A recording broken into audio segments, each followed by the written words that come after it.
Welcome to AP Podcast 17.3. This is on cell potential and delta G, otherwise known as Gibbs free energy.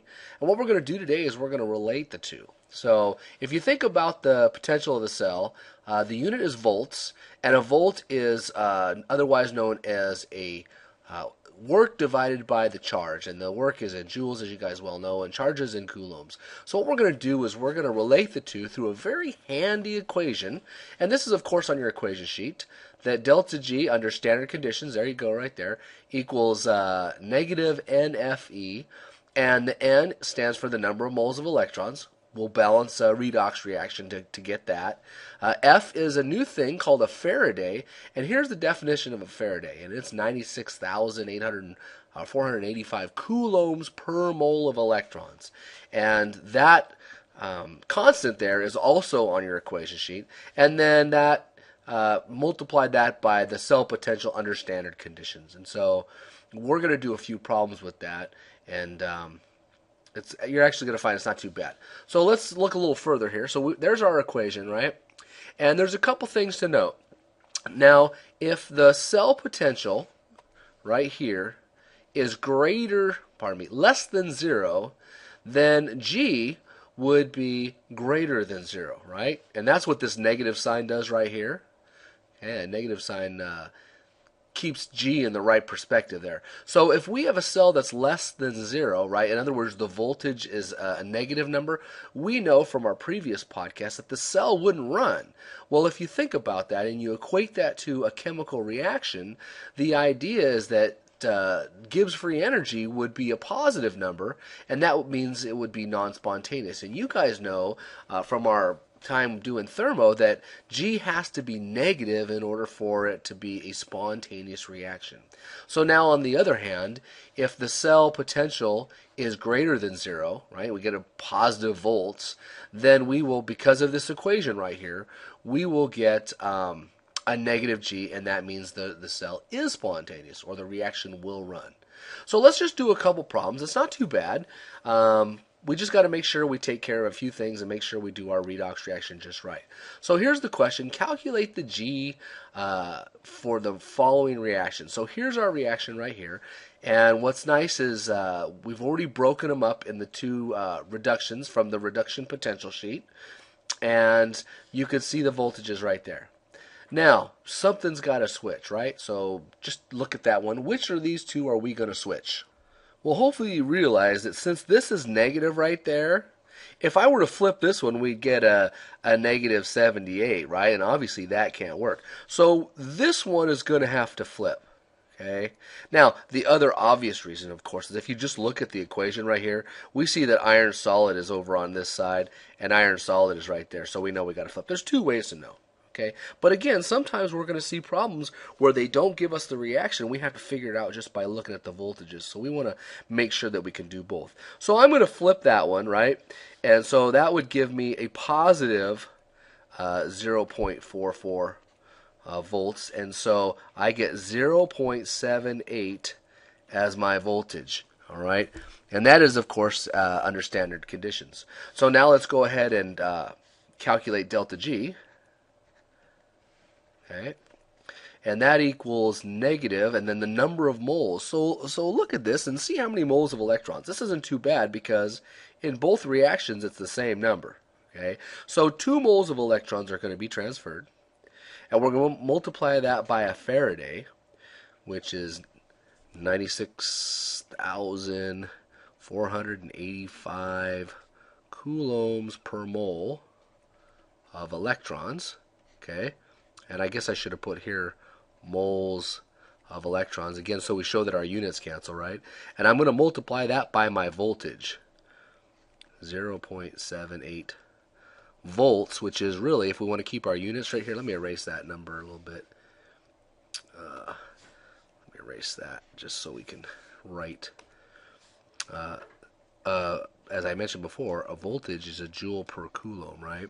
So if we just look at the math, moles is on top, moles is on bottom, coulombs is on top, coulombs on bottom, and we get J, which is what we're expecting because this is an energy problem, right?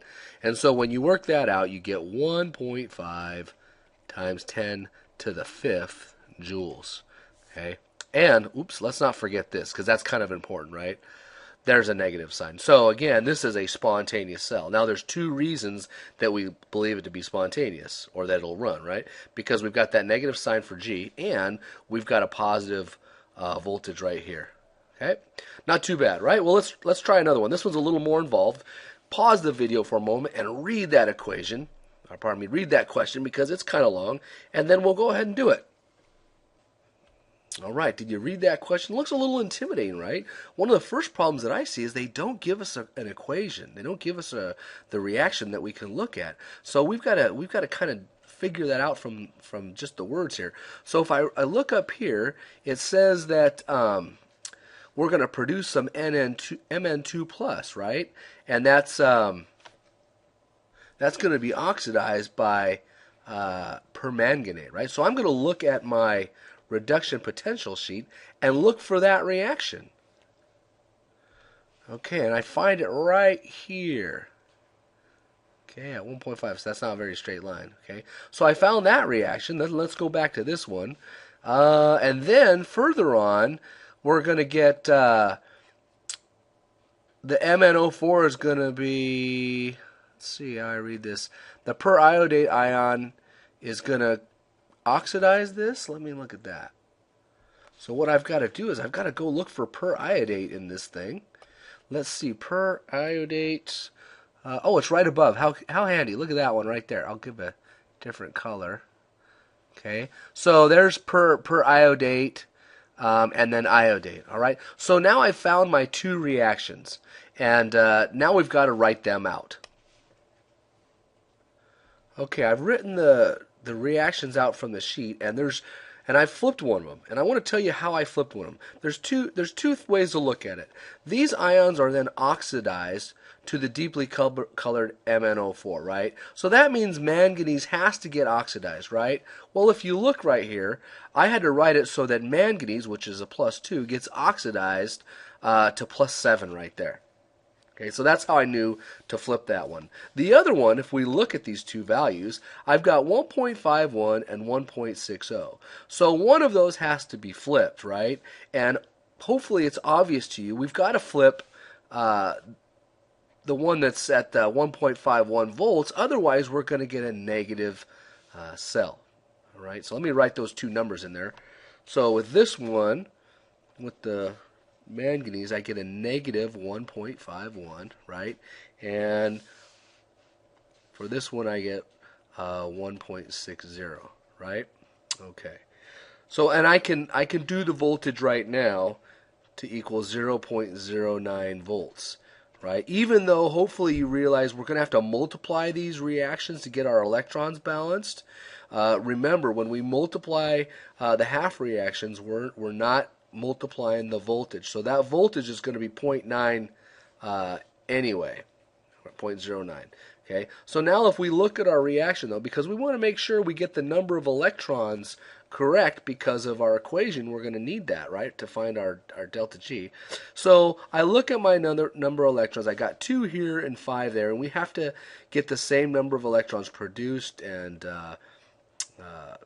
generated, or produced and accepted, whatever, however you want to look at that. And so I would have to multiply this whole thing by 5 and this whole thing by 2. And that's just from our good old days doing redox reactions. So I'm going to pause this for a minute and write these out again. All right, I multiply those by 2 and 5, and there's what we get. And so, of course, what's the next thing? Well, it's just to cancel things out and write out the whole reaction. So we've got 10 electrons on both sides. Notice I've got 10 hydrogens on this side, and I've got 16, so that's going to change to 6. Let's see, I've got 8 waters over here and 5 there, so those are going to go away. We're going to be left with 3, and then I think that's it. So let me pause again and write it out to speed this. All right, so there's our reaction, and you can see the completed reaction. So let's see if we've done this. Complete and balance an equation, so we've taken care of that. Calculate E, we've taken care of that. That's that one. And then now let's calculate G. So let me erase this, write that equation, and we'll move on from there. All right, so now we're going to calculate G. So the first thing we need is the number of electrons. So you can see right there, and I just left this one half reaction right there. It was 10 electrons, right? So the value for N is 10, plus a Faraday, 96,500, essentially. I can't remember what it was, 489 or something. All right. And then times E, and the voltage was 0.09 volts. All right. And when I work that out, I get a value of 8.69 times 10 to the 10 to the 4th joules. Or if they want to know kilojoules, it'd be 86.9 kilojoules, right? So there you go. Calculating G with E and a redox reaction. So again, I'll see you next time. If there are any questions, we'll talk about it in class. See you later.